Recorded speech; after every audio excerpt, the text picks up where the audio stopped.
Good morning, and thank you everyone for joining us for the latest in our Current Briefings series on the emerging inertia market in Britain. I'm joined today by Shruk Belloc, who's Operability Product Manager at National Grid ESO, where she works identifying future operability risks, defining system requirements, and enabling the creation of long-term solutions to operate the system. So thanks for joining us, Shruk.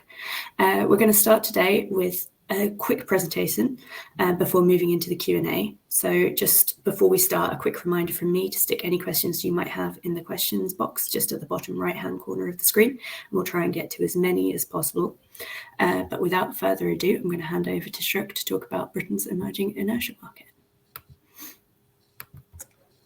Thanks, Molly. Hi, everyone. I'm here to talk about inertia. I hope you're as excited as me about the topic. I have a couple of slides. Hopefully it won't be long. I won't be spending too long on the slides, and we can have more time answering some quite interesting questions from you guys. As we're talking about inertia, hopefully all of you know what inertia is, but what do we mean by inertia? It's probably worth rephrasing it for everybody on the call. So system inertia is essentially a measure of amount of energy stored in the rotating plant that is synchronized to the system.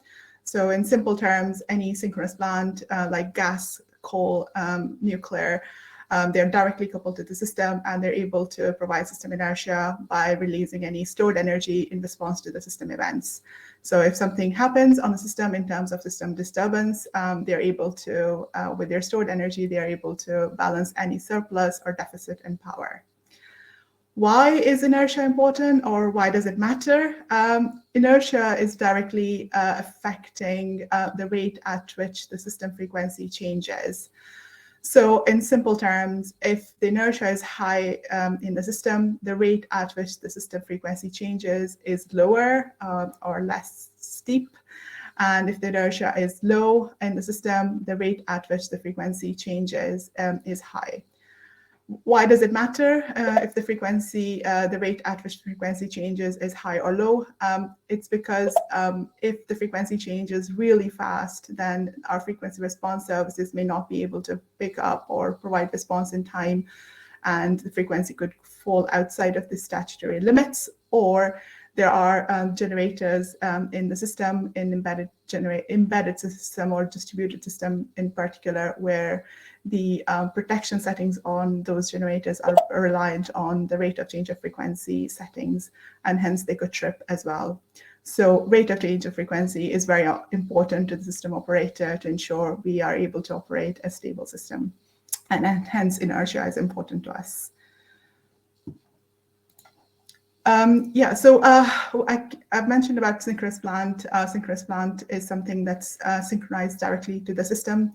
And what is the difference between a synchronous plant versus a converter-based plant? So a synchronous plant is directly coupled to the system, and it is able to respond to any frequency or speed changes in the system because it can see the effect of that change on itself. So hence, inherently or instantaneously, it's able to provide support to the system in terms of disturbances. However, a converter-based plant, which is the main element of a lot of renewable generation connected systems, such as wind and solar, and also interconnectors, they are not; these plants are not directly coupled to the system, so they will not be able to see any speed or frequency changes in the system immediately. And hence, they are not inherently or instantaneously able to provide the response the system needs to be able to cope with any large disturbances immediately.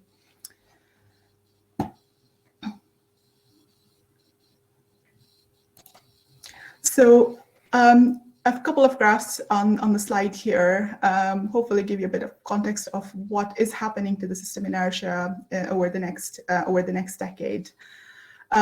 The four graphs represent four different future energy scenarios that National Grid publishes, and it's just four different potential views of future. Future energy scenarios are updated every year, so the scenarios change.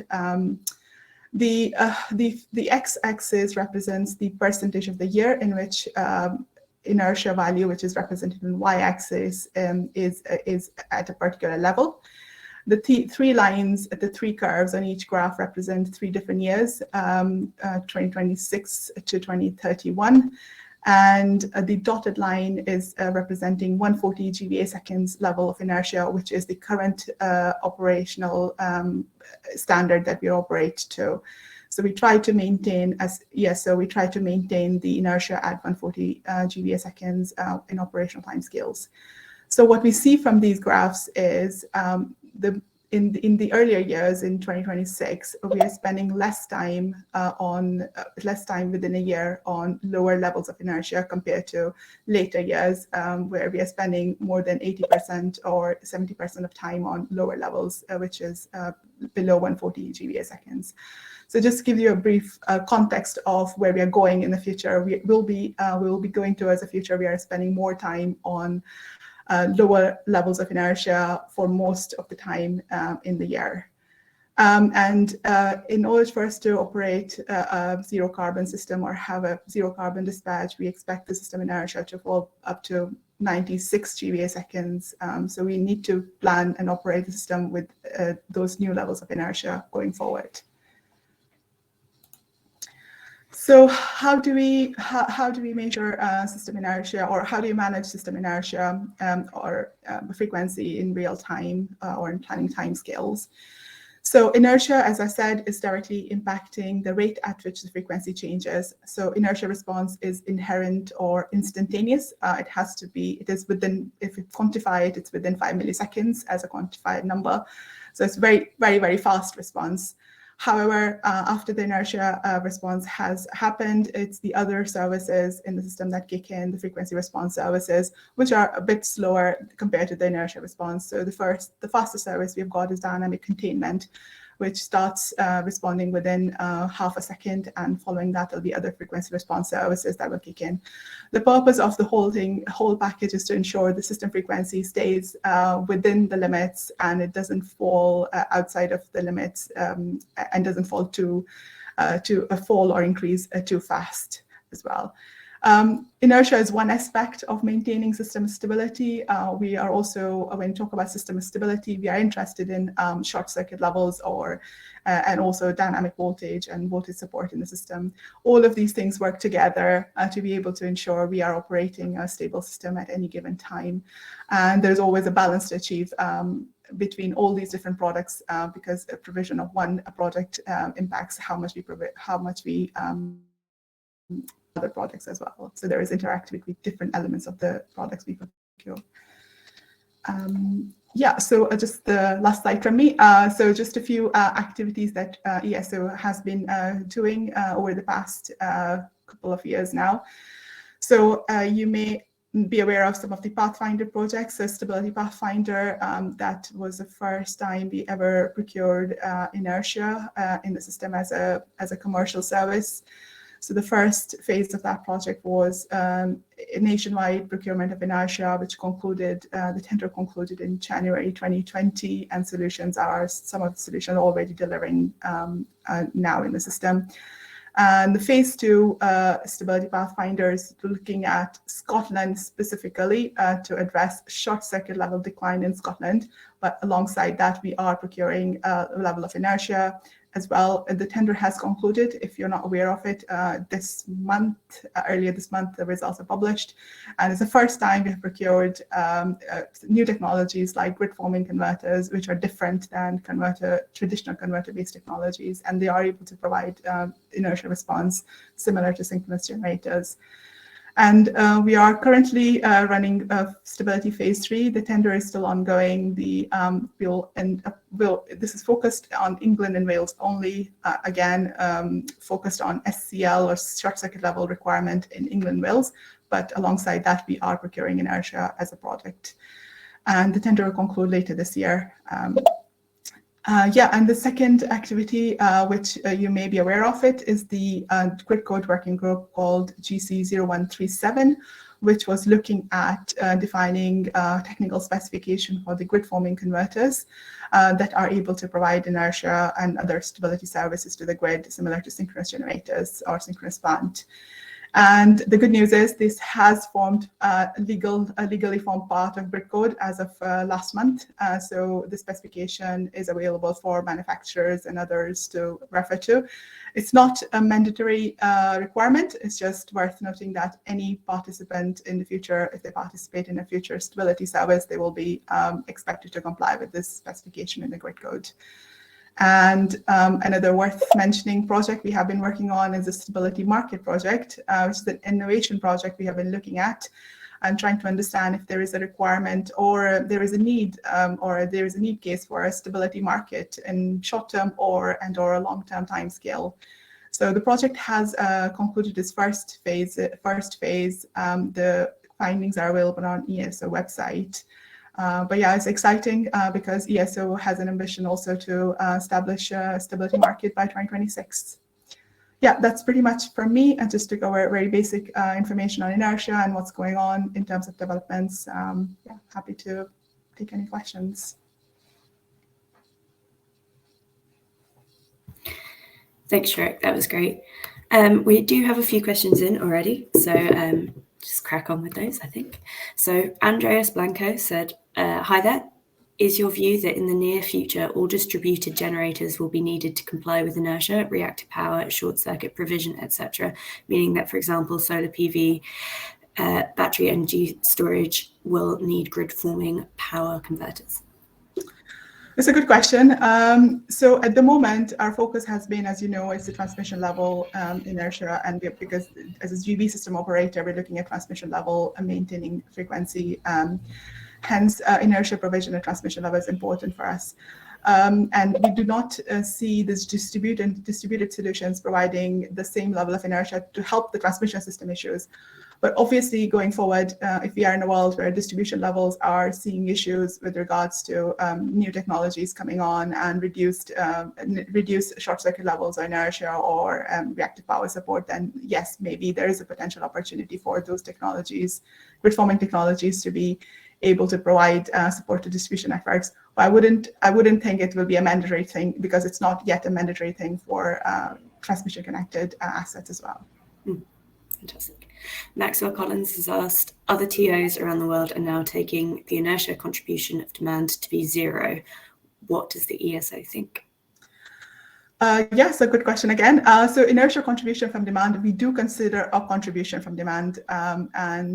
So there is a small percentage we allocate to the demand, to the overall demand value to understand how it contributes to the overall inertia equation of the system. However, it's just worth noting, it's an estimation we take based on the information we've got available because we do not have visibility of all the distribution assets in terms of what motor loads exist or what loads exist that provide inertia support. But we do consider a contribution from them, and we review that contribution every now and then to understand how we improve the way we calculate inertia. Next up, Ken Suleiman asked, can battery storage technically provide dynamic containment and stability simultaneously? And if so, how? In simple terms, preferably. Yeah, okay, I'll try to keep it simple. So when we say battery storage, I think, so if it's providing inertia, it has to be a grid-forming battery in terms of technology. So yes, it can. So at the moment, when we have talked about phase 2 stability pathfinders and other contracts, we encourage participants to consider stacking of services, and stacking of services allowed. So stacking of inertia service with a dynamic containment would be considered if it's a grid-forming technology. However, the provider or the technology must make sure that they are able to provide a level of inertia at any given time alongside providing other services. So yes, it's technically possible. It's just understanding how those services are allocated for that assets in terms of reserved megawatts to be able to do different elements. Next up, Guy Nicholson had said, hi Shruk, thanks for the information. Please could I ask about NG ESO's monitoring of inertia? Can you update us with progress results? Does it tell us anything about the elusive inertia from demand? Thanks, Guy. Good question again. So I would say I don't have updated information on the latest inertia monitoring position. all I would suggest is look at ESO website. The inertia, the latest monitoring position is we have contracted with the reactive technologies to understand inertia, different inertia levels on the system. The project will be fully implemented, I believe, next year. And alongside, we are also working with the GE to look at other inertia monitoring equipment. But these projects are still in progress. So hopefully near future, we'll have more updates on the ESO website. Loic Maudo, and I apologise for butchering virtually everyone's names, has asked, now that the requirements for are clear for grid forming inverter regarding stability, is National Grid going to run some large-scale pilot projects or let the market come in once technology is more mature? So the requirements for the grid forming grid forming technologies are added in the grid code, as I mentioned. As I said, they're not a mandatory requirement. So the expectation would be there has to be a commercial avenue for those providers to participate to be able to demonstrate the technical requirement. And through our pathfinders, especially stability phase 2 and phase 3, we are seeing new technologies participate because we have removed that barrier of participation of different technologies. So yes, it's possible. We'll see these large-scale projects coming through these tenders, and there may be more to come in the future. We just have to see how technology evolves, and hopefully the more of these solutions appear, that it's more cheaper for consumers to have these solutions on the system. Definitely.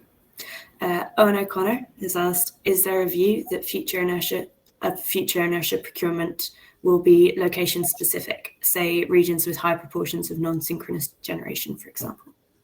So at this point in time, we do not think we need inertia in different specific locations, similar to the way we are procuring short circuit level, which is location specific, or dynamic voltage, which is location specific.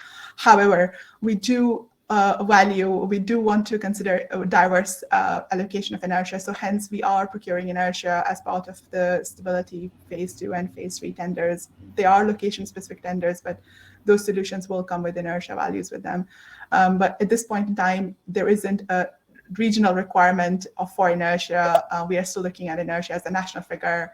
Perhaps going forward with the monitoring systems in place, our position may change because we may have some more intelligent information to refer to. But at this stage, we are looking at a national number. Okay. Joshua Murphy has asked, how many of the 10 successful bids in the Stability Pathfinder Phase 2 were using battery storage and grid forming inverters? Oh, I'll try to remember off the top of my head. I think it's 3 or 4. There are grid forming batteries, so 40% perhaps. But the more up-to-date information is available on the ESO website is probably the best answer. Yeah, Josh, if you want to drop us an email, Joshua, I'm sure we can come back with an answer for that as well. Next question is from Patsy Mendizabal. What comes after phase 3 of the Stability Pathfinder tender from National Grid? Yeah, that's a good question again. So I would say it has to be we will have to review the outcome of the Stability Market Innovation Project. As I said, the first phase of that project has concluded, and the findings are on our website. So based on the feedback and recommendation on that project, we are trying to determine the next steps. There will be move towards developing a stability market environment, but is it only a short-term market, or we are also going to supplement with a long-term tender as well, is a different question. So we're currently reviewing the position, but it's based on the stability market recommendations that we will be taking forward, whatever we do next. Be exciting to see what comes next. David Openshaw has said, electromagnetically coupled rotating machines provide immediate and proportional inertial response. How do we ensure dynamic containment doesn't overcompensate for a change of frequency, potentially leading to instability? Yeah, so when we are procuring dynamic containment, or we are procuring stability services, the level of inertia we are procuring in stability service, we are understanding how fast or how much we are procuring in a dynamic containment. So there is a bit of interaction element. So we're trying to make sure we buy the optimal volume, not overinvest or underinvest any of the services. But it is a difficult balance because we are looking at a view of future.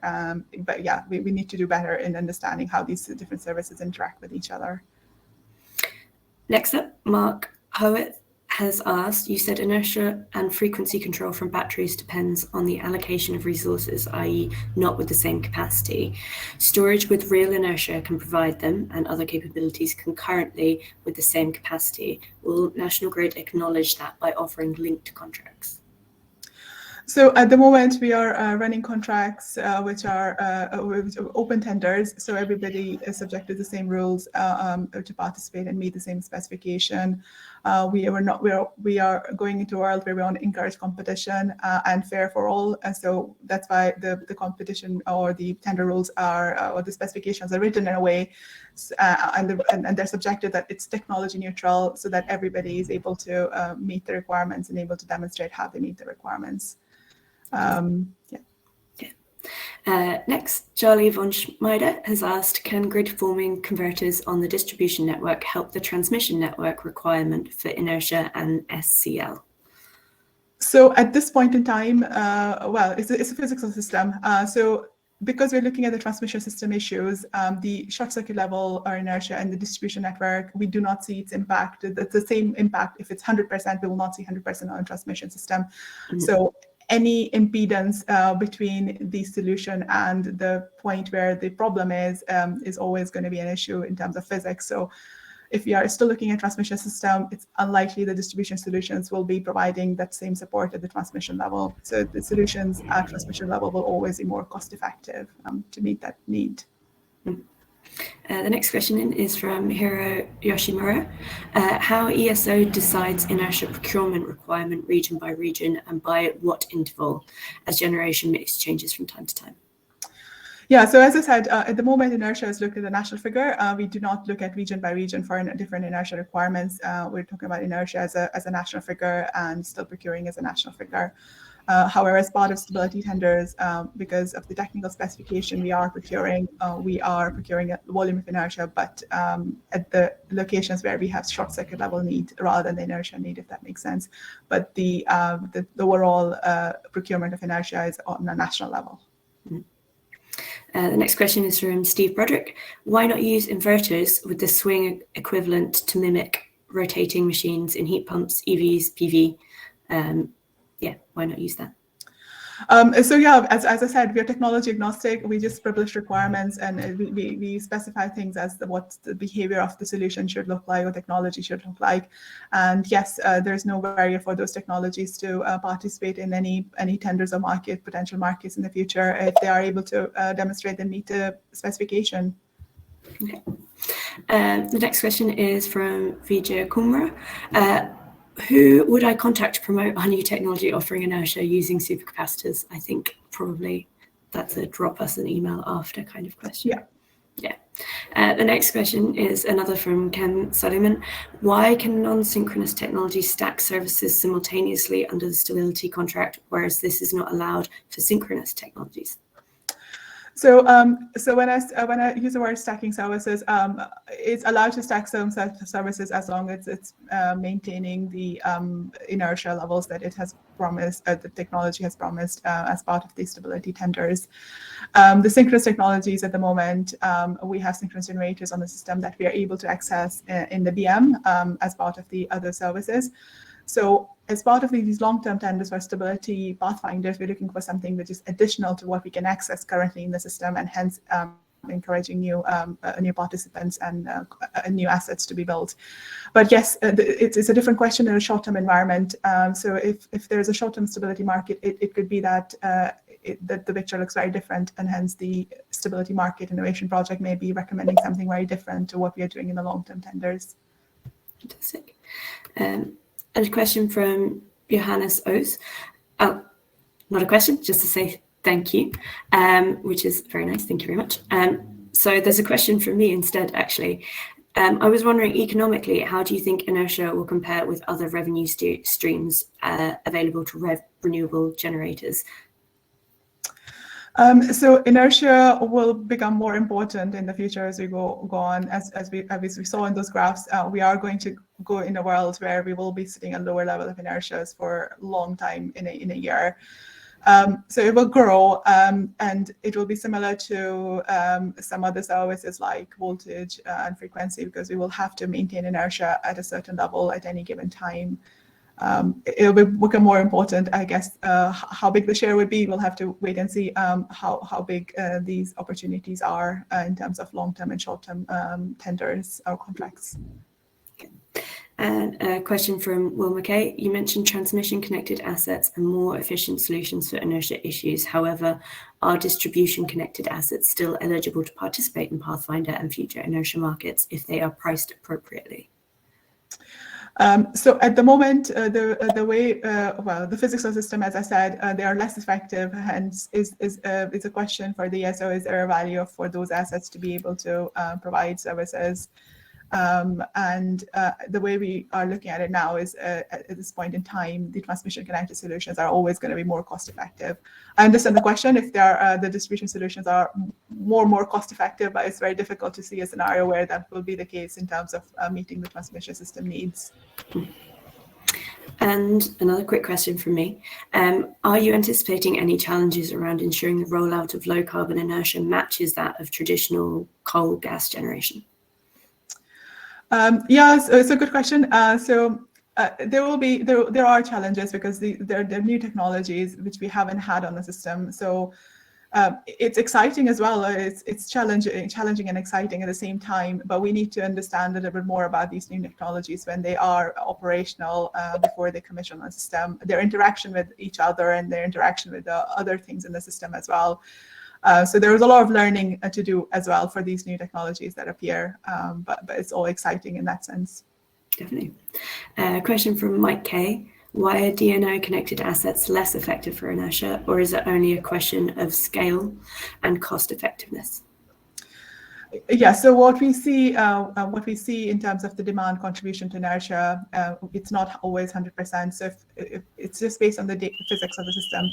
So if we see a frequency event, it's the inertia response in the transmission system would be responding more to that frequency event than something on the distribution level, because it will not see the same event in the same shape or form. So its effectiveness of that value on the transmission system becomes lower. So it's just the way the physics is. The far away you are from the source of the problem, the less effective you would be. And Phil Shepherd has asked, do you include heat to power in your inertia planning? So heat power, so anything that's synchronous, which means directly coupled to the transmission system, will be considered as providing inertia. So any rotating plants synchronous to the system. So if heat pumps are a synchronous technology, yes, they will be considered. Okay. And one final one from me. Will the recently increased renewable energy targets, in particular for offshore wind, announced in the security statement, alter how National Grid ESO is targeting the rollout of inertia at all? We're looking at future energy scenarios that are published by ESO and understanding how our future needs evolve.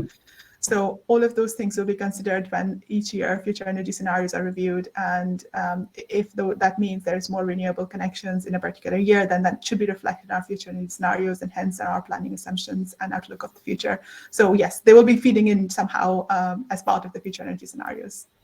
Fantastic. I think that pretty much answers all the questions. We're coming into the last minute of the session anyway.